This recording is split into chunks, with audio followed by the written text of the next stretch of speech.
afternoon, everyone. My name is Kate Dimmock, and I'm the editor at Springer with responsibility for our social work portfolio. Welcome to today's webinar, The Role of Social Work Educators in Helping Students Pass the Licensing Exams, Increasing Your Assessment Outcomes, presented by Dr. Dawn Apgar. Dr. Apgar has helped thousands across the country pass the ASWB exams at all levels of licensure. She has taught in both undergraduate and graduate social work programs and has extensive direct practice, policy, and management experience in the social work field. Please note that this webinar will be recorded and posted on the website. Attendees will also be sent a link to the webinar. Zoom allows us to record and keep the questions in the Q&A feature.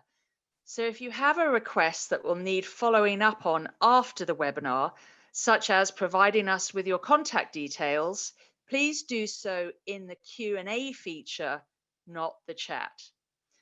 The webinar will be closed caption accessible. Go to the bottom of the Zoom bar and click on the CC button. Thank you. And now over to Dawn. Thank you. Thank you so much, Kate. I really appreciate it. And welcome all. I can't see you, so I feel like this is a little like, I've never been a pilot, but I feel like I'm, sort of flying here blind. And I will be relying a lot on the chat and the Q&A, so feel free to type any of your comments or your questions in. Hopefully we can make this as interactive as possible. So the first thing I just want to say is thanks for coming. I know as social work educators, I don't know about you, but even pre-pandemic, this is the time of year where I spend most of my time in my pajamas grading. And so I appreciate you. I know you have a lot of demands on your time, and I appreciate you taking time out of your busy schedule. I also just want to applaud you because I know being a faculty member or program director, I'm going to find out a little bit more about you in a second, but I know how difficult it is to steer the ship, right, and keep things going and deliver the kind of quality programs that you have while still thinking about the future. And so today we're really going to be thinking about the future. And I have been thinking about the future a lot over the last year, as I'm sure that you have. And there's been, good and bad, I think, with the pandemic. As we think about returning to normal or thinking about more face-to-face activities, I think I can say, and you can certainly agree in the chat or disagree, but I think this last year has really changed social work education. And I'm going to talk today a little bit about just how to help students pass, but the use of technology and some tools that we've made available over the last year to really help educators help students pass the licensing exams. And so we'll have an opportunity to look at those tools as well. And I don't know how many of you checked your email about an hour ago, but the Council on Social Work Education is really looking at these technological tools and resources. And so hopefully after today, you're going to see one that's going to be very useful to you as you think about helping students move past the classroom, move beyond the classroom, and become licensed professionals. So this is a little bit about me. I think you can see me too here, but I guess I just want you to know that I'm one of you. So I have been in social work education for more than 20 years. Kate talked a little bit about me, but I have taught at the master's level. I'm currently a program director of an undergraduate program, as well as assistant chair of my department, which is a multidisciplinary department. I've taught human development, policy. I teach research now. So I say I am very good at working with the involuntary client, which is the student. Those who are teaching research will get that joke, but I have been trained as a CSW site visitor, just went through a credit reaffirmation myself for my program, have worked on a reaffirmation team. So we're going to talk a lot about assessment. and how these tools can help you as either a faculty member and or administrator look at your assessment outcomes. So that's a little bit about me. We're going to do a poll.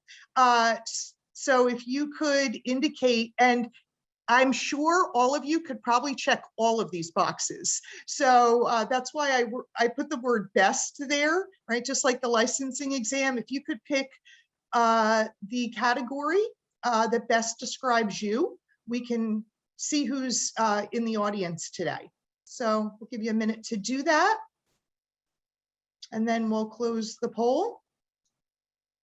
And I know, as I said, you probably may be wearing 2 or 3 of these hats. I know I am at any given time.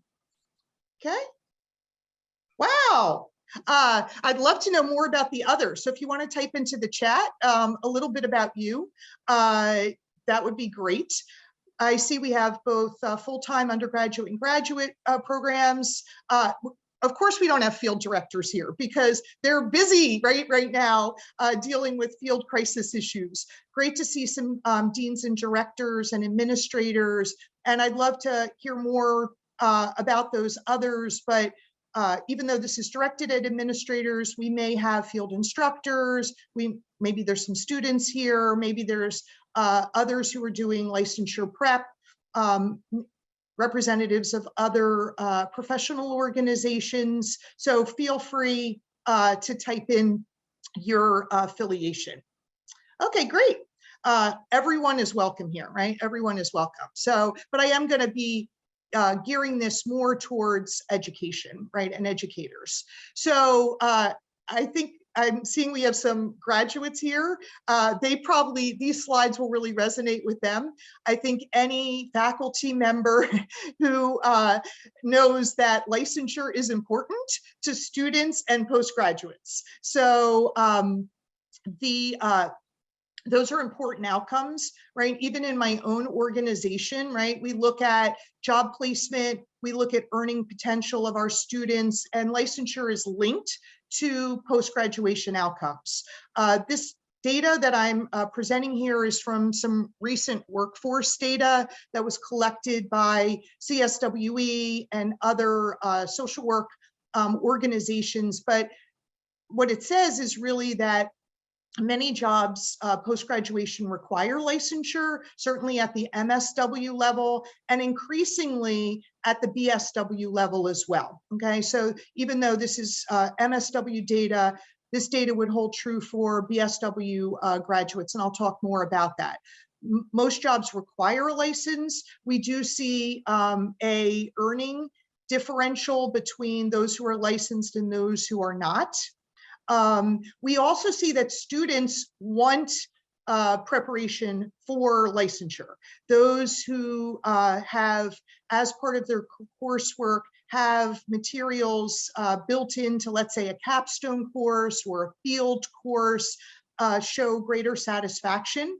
They like to see how what they're learning in the classroom plays out in the real world. They like to see that they're getting prepared for real life practice. And we know this, right? Students are often very satisfied with field education because they get the opportunity to apply the skills that they've learned. And it's really the same with licensure prep. When they have it as part of their coursework, they see that the value in that, they see that it's just not something being learned within the 4 walls of any higher ed institution, that there's a reason that they're learning this and they see how it can be applied. So we see that even when it's not required, 4 out of 5 graduates either plan to become licensed or are in the process of becoming licensed within 5 years after graduation. The other thing is for the administrators, right, and academics here in the webinar, licensure data, right, our test prep data is great assessment data for reaffirmation, okay, for accreditation, and also for just looking at your curricula. And I'll talk a little bit more about that. But many of the knowledge, skills, and abilities statements, which are on the licensing exams, the bachelor's and master's exam, are linked and relate closely to the accreditation standards. And so collecting this information from students prior to them leaving can really show how well is your program doing in preparing students for that knowledge that's required for professional practice. We all know, right, that we're required to use multiple assessment measures. I use, right, I'm not only talking about it, I actually do use this kind of test prep material as one of my assessment measures in my reaffirmation. And so it can be extremely valuable, right, in addition to field and other assessment data that you might be collecting. We also know that students really do better if they take licensure tests immediately after graduation. So the shorter the amount of time, the better. I think, you know, that's for multiple reasons. One is students are used to studying, right? They're used to test taking. And so often in some states, you can take the licensing exams in the last semester of your coursework or immediately after. And so the sooner they do it, the better. They remember the material, they're used to studying, there's less of a gap between when they learn the material and when they need to recall it. Often, I think also anxiety can get in the way, right? The longer you wait, and many students may be going into jobs where maybe they don't need licensure, or I'll tell you, in my state, we had emergency licensure. So we allowed people during COVID to become licensed temporarily without the examination.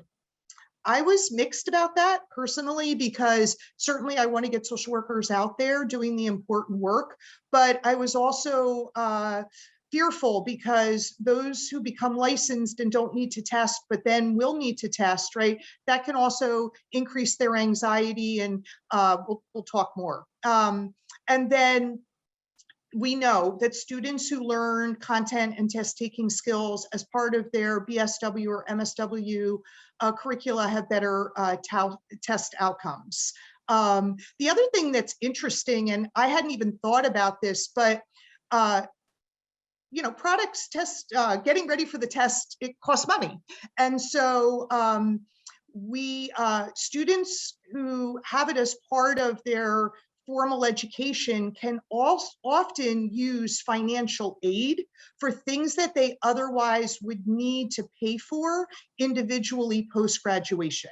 So I work with schools who require, let's say, some of the product that I'm going to be talking about, or have a fee associated with a particular course.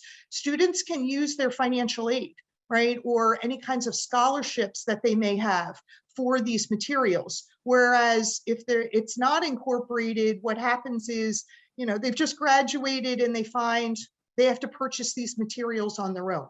So we often, you know, we see that students are appreciative when these critical test prep materials are integrated into the curriculum.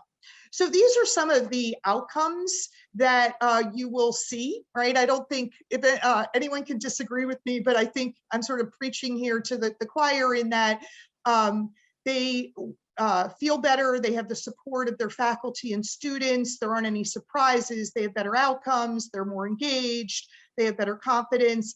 And I think importantly, as educators, this last one is we're able to look at, you know, what are we teaching students? And I'm going to talk about sort of the gap, but we never want a student to be graduating, right, who's not able to pass the licensure test and not able to get that job that they've been working so hard, right, to you know, that's their part of their career goal. So we definitely see it helps shape the curriculum in an important way. So we all know this, you know, LOL, right here, in that what it takes to be a good student is different than what it takes to pass a licensing exam. And I live in both worlds. So I know this, I'll show you an article that I wrote on this in a second, but we often, what I hear from students is that, they get really good at self-reflection. They get really good at writing papers. We teach them that there are no right and wrong answers, right? There's no correct or incorrect. We teach them to operate in that sort of, that gray area. They're really great at practice skills and role playing. And then they graduate, right? And they need to take a 4-hour multiple choice standardized test. And if I had a penny for everyone who told me this, right, it would be, they feel like they learned a lot, right? They're very appreciative to all of you that are doing that important work, but they feel very ill prepared to pass the licensing test because they've really, and I'm gonna show you some of the barriers, but they really haven't been assessed in that particular way. And so we'll talk more about that. We see that gap, if you will, in real data. So this is the 2020 data from the ASWB website. ASWB has multiple exams, as I'm sure you know. We're really here to focus on the bachelor's test, right, which and the master's test, because as educators in BSW and MSW programs, those are really the ones that we're preparing students for. We're not really going to be talking today about clinical or advanced generalist testing, which comes after people have supervised practice experience. But it depends on if you're a glass half full or glass half empty kind of person. On my day, it depends as well. But the good news is about 3/4 of people pass the test the first time. The negative is, 1 out of 4, 1 out of 3 do not. And so the pass rates are somewhat a function of the number of people who take the test. Not every state has bachelor's level licensure, and even some which do have bachelor's level licensure don't require testing, but we're seeing increasingly more states, and would love to hear from you in the chat if you live in some of those states like Pennsylvania, right? Or I'm just trying to think, Delaware, where they're getting testing and they're getting licensure at the bachelor's level and the master's level as well. So this, I think bachelor's level testing and licensure will be growing, and we know that most states have a master's level licensure. So it can also be quite expensive when we talk about anxiety, because as you know, people need to pay for the test every time they take it. So that can be difficult for students, especially when they're just trying to get first jobs, because the bachelor's test, right, it's a high stakes exam. It costs $230. The master's costs $260. And so we want to increase those outcomes. We want students to pass the first time. Okay, to the educators and directors out there, right? We know that we are doing a good job. When we talk about the gap, maybe you've requested your pass rates from ASWB and they haven't been what you would like. And I've worked with many schools, right, including my own, which is we're really focusing in on how can we sort of close that gap, and how can we make sure that students who are graduating are prepared to go on to that next step in their professional journey. I laugh because, and you'll get a copy of the webinar and the PowerPoint, I laugh because this is the one journal article that both students, well, faculty, we always read journal articles, but the one journal article that I think I can get students to not only read, but they usually are like, yes, this explains why I'm having difficulty. It came out in 2019, so it's fairly recently, and it basically, I called it the Great Divide, which talks about, so if you're interested in this, I would recommend looking at it. It really talks about the differing approach is to competency. So we've talked a lot about competency, right? ASWB says that the test is the minimum knowledge required, right, for people to practice competently. So ASWB uses the competence language, so does CSWE. At times they're talking the same language, and sometimes they're referring to competency or they're assessing competency a little bit differently. This is right, ASWB is not watching people in the field, whereas, for CSWE, some of our assessment measures need to be based on demonstration of those competencies. But this is really making sure that people have that requisite knowledge, which is also very important. And so if you want to know more about this, feel free to look at the article.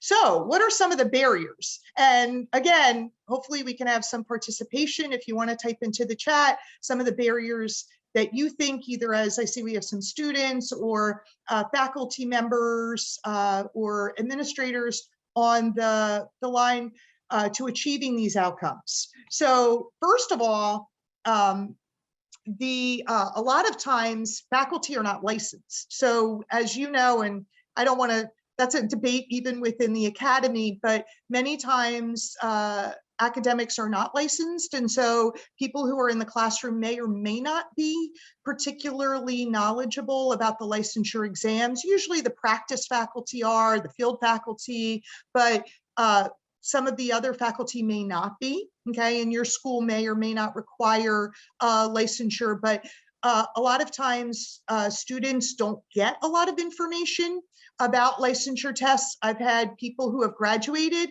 who think they weren't even told they had to take a test. So they went into a BSW and MSW program, and then suddenly they realize, wow, they can't, their agency wants to hire them, right? Their field agency, but they didn't even realize that they need to be licensed in order to get the job that they want, okay? There's also, there are other barriers. When we do testing, many MSW program students hate tests. I always tell students, I give lots of tests, I give weekly tests, right? Which I always say to my students right off the bat, that, I know on my evals, you're gonna say, you don't like the tests, okay? But, and so here, when we do testing, a lot of it is open-ended, right? It's not multiple choice. There aren't right or wrong answers. When there are close-ended questions, like in a test bank, they are mostly recall questions, right? Where you're just having to sort of spit out information. They aren't formatted in the application and the reasoning formats. And I could talk lots about the different formats. We're going to talk more when we go into the materials that I'm going to be talking about, but a lot of the exams are, especially at the master's level, based on application. Can you apply this information, or can you engage in critical thinking, which is reasoning? And so we don't have a lot of those kinds of tests. And sometimes students graduate with poor study skills. So they're not used to sitting there taking 4-hour tests or studying for 4 hours. And so I see people typing into the chat that and affirming what I'm saying. Additionally, the KSAs, the knowledge, skills, and abilities statements, which comprise the blueprint for the exams, are very vast. And so even in my own programs, right? If you look down over the content outlines for the tests, there are lots and lots of topics that are covered. And we can't, in any program, it's hard to cover it all. And so sometimes people have barriers because there are KSAs, for example, in human genetics, medical terminology, gerontology, psychopharmacology. And so maybe your particular program doesn't cover all of that knowledge, right? And so these are not huge issues. They don't prevent people from, passing exams per se, but we need to make sure that students have materials that cover the very vast areas, right? All of the the competencies, all of the KSAs that are required by the content outline. Okay, and so we see pretty much, I don't think any student can graduate having covered all of those. And I talked about this before, but that multiple choice testing, just the structure of multiple choice questions can kind of throw students, you know, they can be flustered. Some of these questions can be quite long. Some of the answers, and I see some students here as well, but the choices can look very similar. And so being able to distinguish between what's a distractor, for example, and a key, or the right answer and the wrong answer can be hard. Okay, so those are some of the barriers. Again, I'm sure you can come up with others. So as educators, I am solution focused, right? So what can we do to help our students in these areas? And I can just tell you, it's not easy, right? We're all, I've never worked harder. Okay. You know, COVID, there are some advantage, you know, as I said, remote learning and we're using high flex has, you know, some things where some students are able to have access to materials and participate in ways that they haven't, but it's hard. And so we're talking about teaching students the, you know, kind of core curriculum research, human development, Hubsy, you know, human behavior, and those things, practice skills, for example, and getting them ready for licensure tests. So that's not an easy task. So the first thing I always say, and this is true of any problem, is that we have to create a culture which really supports licensure and test preparation. And so I'm going to show you some very specific resources, some technology that I think can be great tools, but they are best integrated into programs that see the value of licensure, right? And I'm assuming that you all see the value of licensure, that's why you're here, and recognize some of the difficulties. And so often I do a lot of work with academic programs around these issues and looking at their preparation, and they will, you know, they'll say, like, where should we incorporate this? How should we be incorporating licensure prep into our program? Okay, and that could be a undergraduate or graduate, it could be advanced standing, it could be a more traditional, you know, program for the master's. And so I say you need to incorporate it right from the beginning. So I recommend that licensure be talked about right at orientation. Before I became an academic, most of my practice experience and even my research was focused in disabilities and working with people who were transitioning out of their educational entitlements into employment. And so we would talk about, right, getting students with disabilities jobs. And we would talk about job training programs and transition. They would say, like, well, we had this big debate, when should we start getting people ready to work, right, who have disabilities? People would be like, oh, 16, 14. I would say 5. Right? Like we can't just be saying, right, when they're 18, 19, 20, 21 and graduating, like, okay, now you have to get a job. We have to start building those job skills in, right, from the very beginning, the expectation that they're going to be getting a job. Well, it's the same is true, right? That's a, you know, social work example, but the same is true in licensure.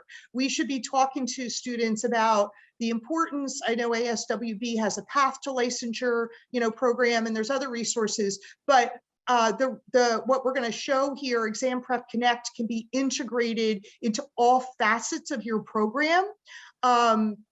And all your courses. Okay, now some people do, I will say, integrated into a capstone course in my own program. That's what we do usually in the last semester or the last year. It depends on how your program is structured. Can be a great integration into a field program, right, which may take place in, let's say, the junior or senior year, right, or the first year or second year of an MSW program. But really, I guess the culture and the integration are critically important. And so it's not just one person's job, right? It's not just, oh, this is tied to this particular course. The other thing is, I'll give you an example in my own program.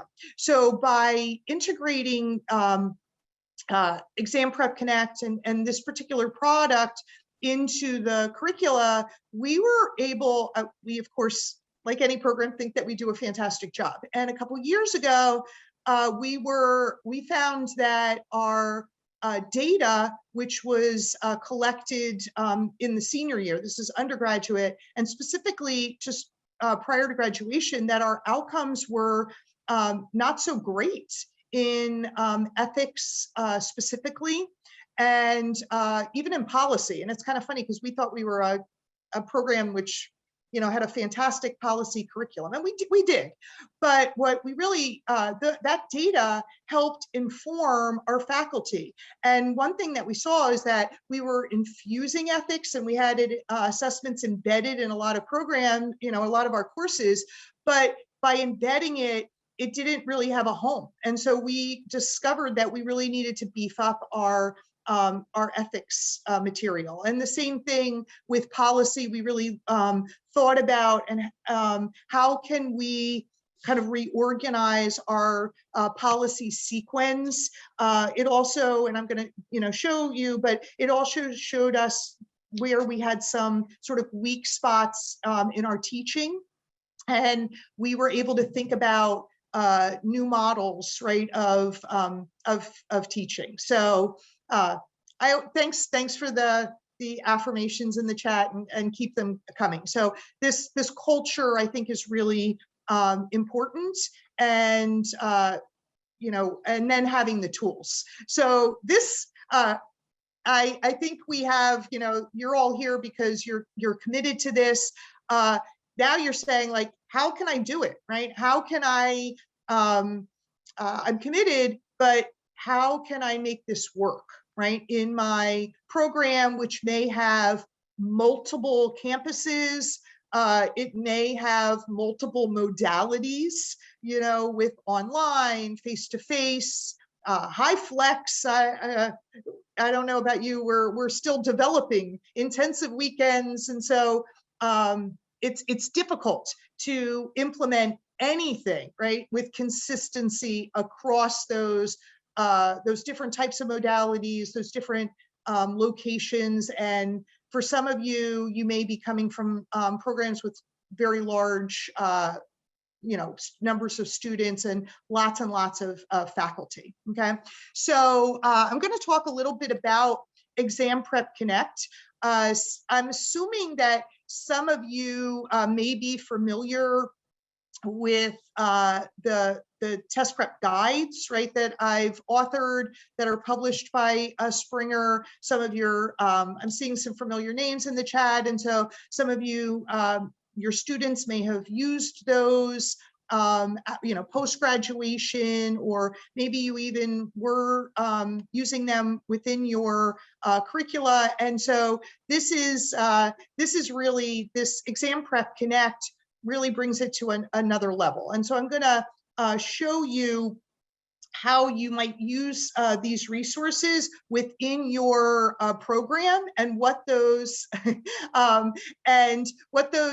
resources look like from the student's point of view and from the faculty or the administrator's point of view. Okay, so and like any good academic, I probably have like 4 hours of material, right, and to cover in an hour, and I want to make sure that I can get through it all. So I'll take about maybe 10 or 15 minutes, and then we'll have some time for questions and answers. So, but feel free to type them into the Q&A box if you have any as I go along. So we always want to think about what is the experience from the student point of view. Okay, and I during this past year, I spent a lot of time thinking about, I know what it's like from the academic and the educator's point of view and the administrator's point of view.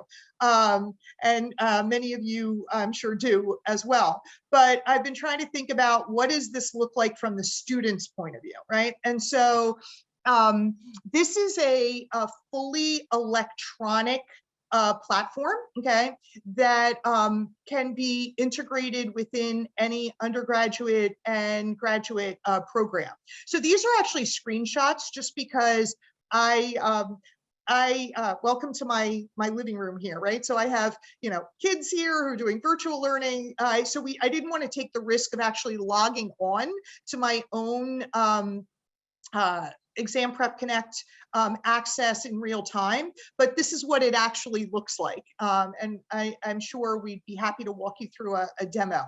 But when a student logs into Exam Prep Connect, they are able to identify a real or desired test date.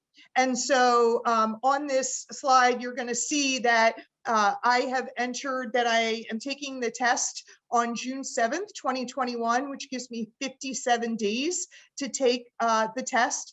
And you can also see I'm not doing too well. I haven't earned any points. I have 0% into my progress. But the great part about this is that it really helps design a study plan for the student. And so as the faculty member, we can structure this to the degree that we want to, where everyone has a target test date of taking it in the last semester or just after graduation. We can support this, right? We can set everyone's date to a, let's say, final exam. But it does allow students to be able to develop a study plan that's realistic and manageable, okay? And I will tell you, people love this. It's very hard to stay motivated, and this really tracks your progress. They love it because it gives them a daily goal. And I'm gonna show you in a minute, it also, as a faculty member, allows people to look and see what are students, studying and what kind of progress have they made, okay? So the other thing that I like about this is that it's fully interactive. It's fully interactive. And so on the upper right-hand corner, right, of my PowerPoint, I have to say this, there's a little coffee cup there. Students can click on it and there's little memes. Sometimes when I'm just feeling like Zoom fatigue or whatever, I'm not even studying for that, I'll just go on and click on it, but it gives a little, there seems to be a lot of pets, a lot of dog and cat videos and pictures, but they're funny.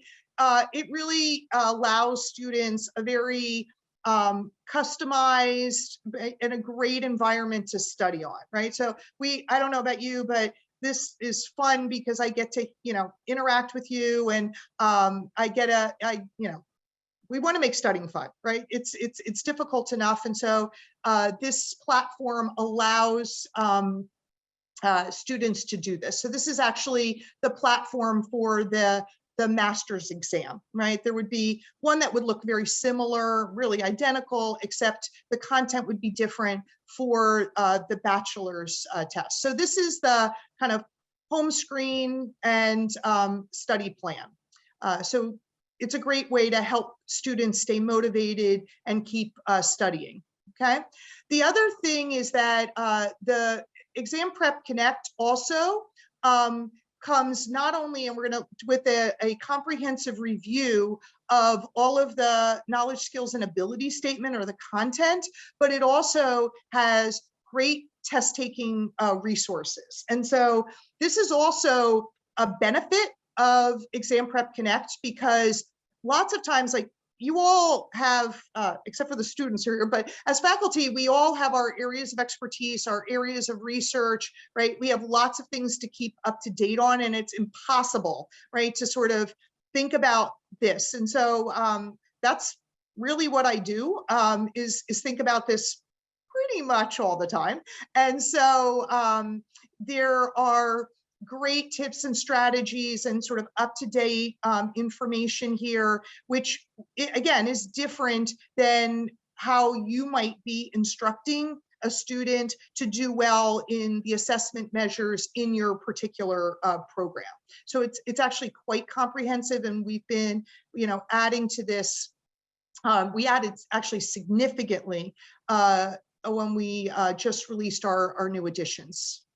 The other thing is, and I love this, so I always say to people, if you want to connect with me, this is where to find me, right? This is my hangout. All of Exam Prep Connect comes with a discussion board, and there's a public discussion board, so students are connecting with others who are studying for the same test. I call this a learning community. Okay, a learning community. And the reason I call it, it's very specific. This is not like other things where it's just like you're there and you're a recipient. You're not only a recipient of this information and you benefit, but you're also a contributor. And so every day I wake up, the Springer folks will attest to this. I respond to the discussion board. I moderate the discussion board. So you would, I'm there with your students, answering their questions, and they also post for one another. So this, I took the screenshot a week or so ago before I was getting ready, but there's people posting things like, this is how I remember this. This is a cool resource to think about family therapy, right? So they will provide their own, I'm really scared, I'm taking the test tomorrow. So they affirm one another, they post when they passed. So it's a great community. In addition, you have the opportunity to also create a private discussion board. So this is public, that's made available to everyone who's on EPC, but also your school could have its own discussion board with the students who are studying, right? And that's where you could post things that are specific to your state's licensure, for example, the process, things that might be happening with regard to licensing laws in your state. So there is lots of advantages, right, to having some sort of private discussion related to this and having a learning community as well. So they have access to both. That's something that people find very valuable. And also, it's one thing that I think is really important is that this is, these are tips and strategies, and this is an environment that's really focused on helping students be successful. So you're not going to find any of these like strange, bizarre tips here, or sort of unverified strategies, or, this is, so we really keep this very proactive, and people find this, that valuable in and of itself, So it's one of my favorite things. The other thing is that as a user of EPC, there's you can also, I wish there's a little video that comes with this, which I absolutely love. It's there under the lessons tab. It's about 2 to 3 minutes. But, and it talks about things where you can highlight, you can rate your confidence level, you can bookmark, so you can fully interact with the material, right? Which makes it also more interesting. But you can make your own flashcards. So while you're, when I say you, right, your students, but you could too. And you could, so here are some great assignments. Sometimes you can assign students, make 10 flashcards on this particular topic, right? That's your assignment for this week.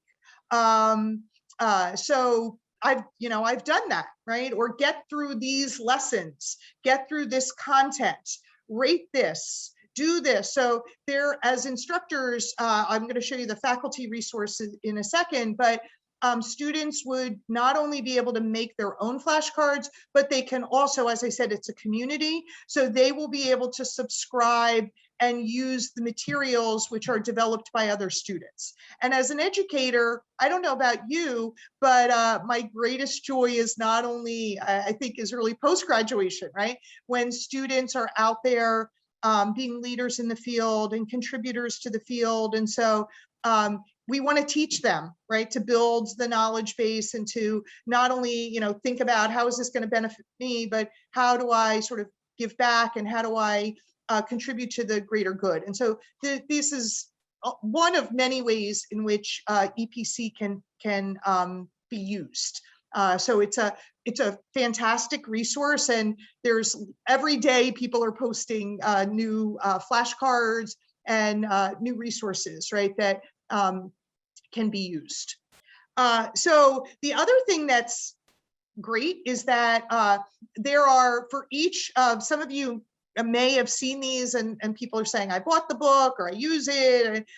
So you may have seen these. EPC, right, Exam Prep Connect is based on these. So you know that these books have been very valuable, right, to students and maybe you as faculty members. I love it. I see sometimes people will say, this has been so incredibly, you know, valuable to me as a resource, not only for the exam, but really, you know, has helped me, right, in my professional journey. So of course, you know, as an author, that's probably the best satisfaction. So, you know, you may be familiar with these products, but one of the things that's great about EPC is that it also comes not there's the exam, but there's also a practice test, a full-length practice test that can be purchased. And so I don't know if my students are watching, so I don't know, but what happens is sometimes you might use the guide, right, as a resource for the student, right, the study guide, and the practice test can be, you know, used in the classroom, or you might use it as, you know, as an instructor resource, or you can require, I have another school that I have worked with, actually a few, where they will use EPC, the questions and the study guide throughout the semester, and then they will use the practice test as a sort of final exam for students. And I'm working with several schools right now that are also using the data to identify at-risk students so that they can intervene earlier in the process, right? And also using it, as I said, for reaccreditation, but also as a assessment measure for their own program. So it's a great way to use both products, one maybe throughout the curriculum or throughout a particular course, and one, you know, at the end of maybe just prior to graduation, okay, just prior to graduation. And so I do something similar in my program. The other thing is, this is a new word for me, gamification. I grew up, right, where, well, we did have video games. I don't want to say that we didn't, but now, right, everything is a game. And so students love games, and we want to use games for social good and for learning. And so another thing that's here is a game center, which will allow students to interact again with the material. So they can, you know, do matching, they can look at test questions, there's all kinds of things. And I have to say this, it did take me a little, Springer had to convince me a bit when we were putting this together, but, you know, I am a convert here, I can learn. I think it was the game Sudden Death, which took me a little time to get used to, but I'm now used to it, and the students and the users, the students and the users love it. Okay, and so it's been valuable. I see a question of about the practice exam, and I'd have to maybe talk to you specifically. But the practice test, it's good to maybe even can I go back here? Let me just go back a slide, sorry. But I sometimes ask this question. The practice test is a different set of questions than the guide. And I probably should have said that. The guide comes with its own full length 170 question sort of mock exam, but the practice test separate product here is different. Okay, and obviously each, right, the practice test for the bachelor's is different than the master's, and so that's also another nice feature for educators and even, you know, students who are looking for more questions, right, or more opportunities to take a look at and practice their test taking skills. Okay, so I have about 10 minutes left. I'm actually in pretty good shape. So I want to just, we looked at it from the student perspective. Let me just show you what this looks like from the faculty perspective. Okay, so and I'm going to relate it, I think, back to what you've already seen. But the all of your students, right? If you had purchased this for a particular course or had purchased it for a maybe your seniors or a cohort, or you have adopted it, you know, sort of throughout your curriculum, right, for all of your students, it basically, and you'll understand, like it rolls up. Okay, so it really rolls up at the instructor and the administrator level, and provides you it provides you with materials. The student wants to know, how is he, she, or they doing, right? And they're getting that through their individual data. But as a social work educator, you may want to know, how are you doing? Okay, so you know, how is the program doing?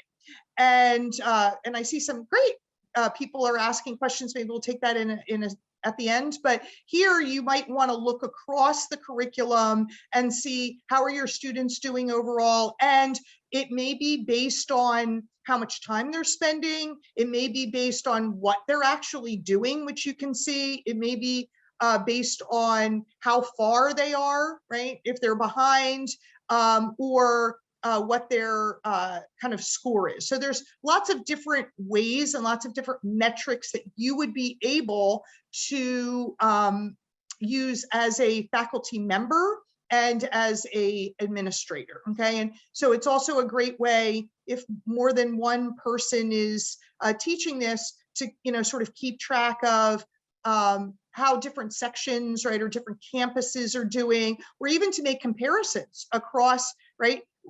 As educators, we often have to look at, is our online program, you know, doing better than our face-to-face or our high flex, or are we doing, you know, what are our differential outcomes across modalities? And so this can actually do it for you. Okay, this can actually do it for you.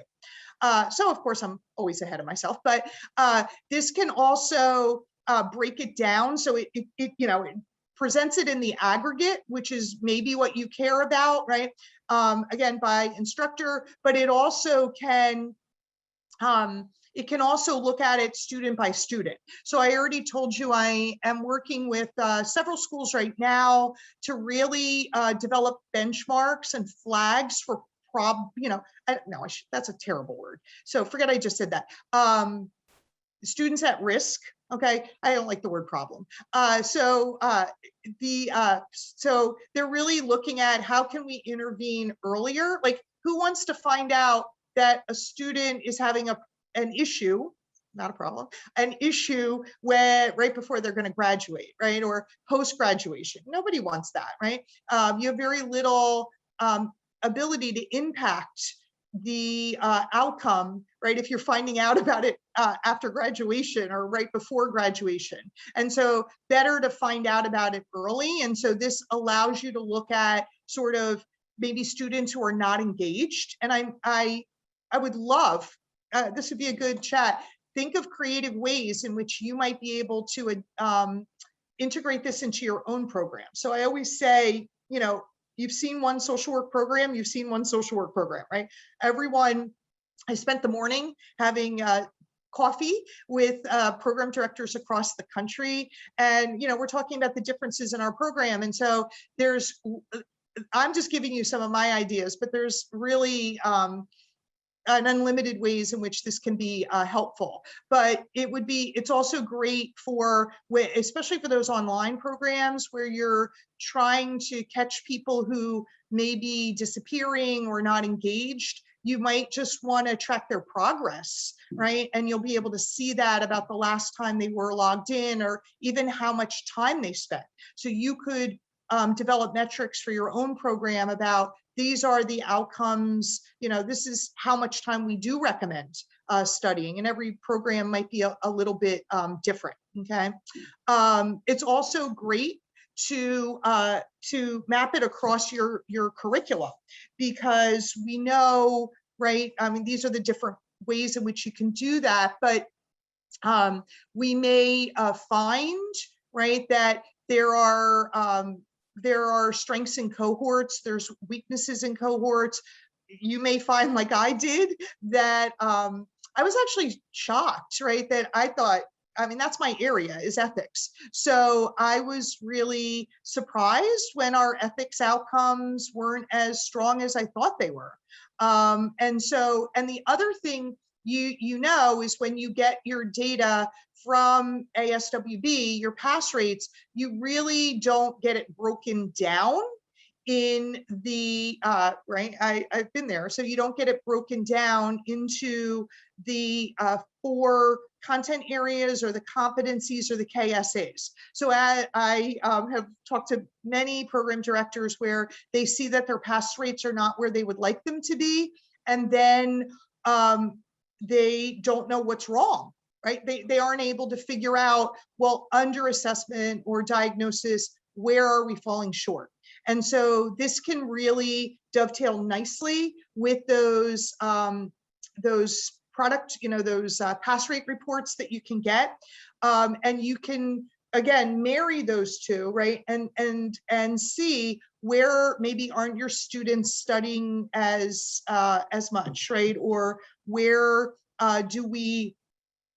where are we sort of falling short? It may not be in every area, right, of intervention or ethics, et cetera, but there could be some areas where there are some weaknesses, and that makes you, as a faculty member, right? This is all, we all like data. And so I have been increasingly impressed and super excited about being able to use this data, right, in a way, and this makes it easy to do it, because I don't know about you, I don't like having to email faculty, which I've done, to say, tell me how students did on this test or that test, or, right, when you embed things. And so this is a great way where technology is able to do that for you, okay? So it's available at all levels,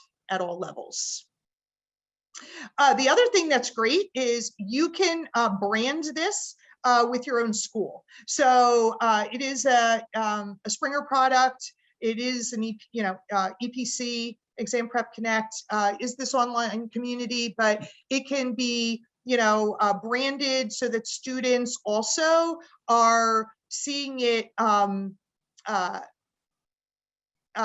So it's students are seeing this as something that your school is offering, okay, is offering. So, and I'm seeing some things in the chat or whatever. You have to be very careful about different apps and different products and things like that. You heard a little bit about me being an educator, and so this is a affiliated with Springer and with the books that have been used, right, and highly reviewed.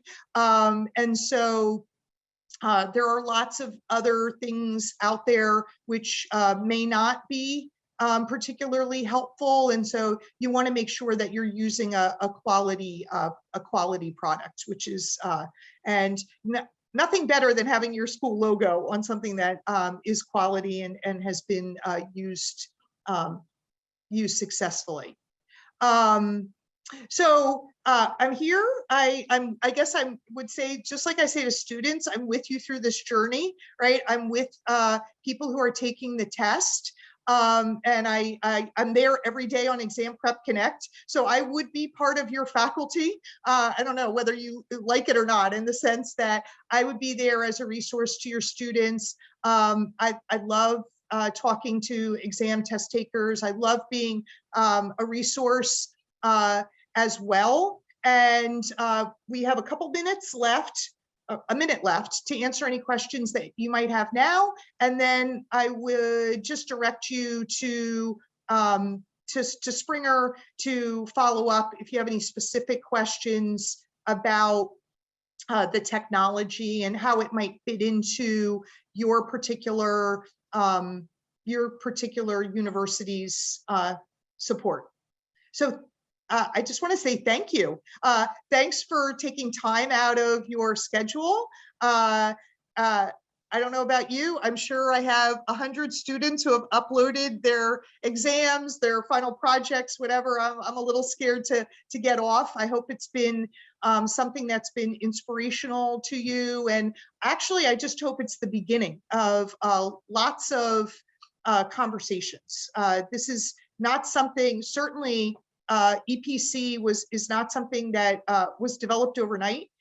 We've been working on it diligently over the last, 2 years. And there's, new features always being developed. And so we would love to talk to you more about how this particular resource or tool could be helpful to you. Thank you. Have I forgotten anything? I don't think so. I think one question that came up is really the access, as in if an individual student, and I'm just sort of really clarifying the access, if an individual student or anyone buys a print version, say, of one of your products, they then have this access as an individual. What we're really talking about today is the fact that we could also apply this at an institutional level with faculty, with deans, and integrate this into their programs. And that's really what we're talking about today. The content will be the same, but faculty will see different features that allow them to make sure that their students are following along, that they are going to do well on the exams, and provide the faculty with all that data that you were talking about. That's so very, very helpful, Kate. Thank you so much for clarifying. I know it could be, and this webinar was really meant to be for faculty. I think we have some students or whatever. So if they have, purchased a print version, right, they would have access to the individual. But I was talking more about how to really integrate this and how integrating it can have really enhanced outcomes for the program. Both on the undergraduate and graduate level. So thank you for clarifying that. And we will be, as I said earlier, we will be posting this webinar and also emailing it to all the attendees. So you will have on the last slide the email address of where to contact at Springer for more information on the institutional access. And there, Dawn's brought it up again. So we hope that this has been helpful. Thank you so much, Dawn. Yeah, no, thank you. Yeah. Thanks for the opportunity.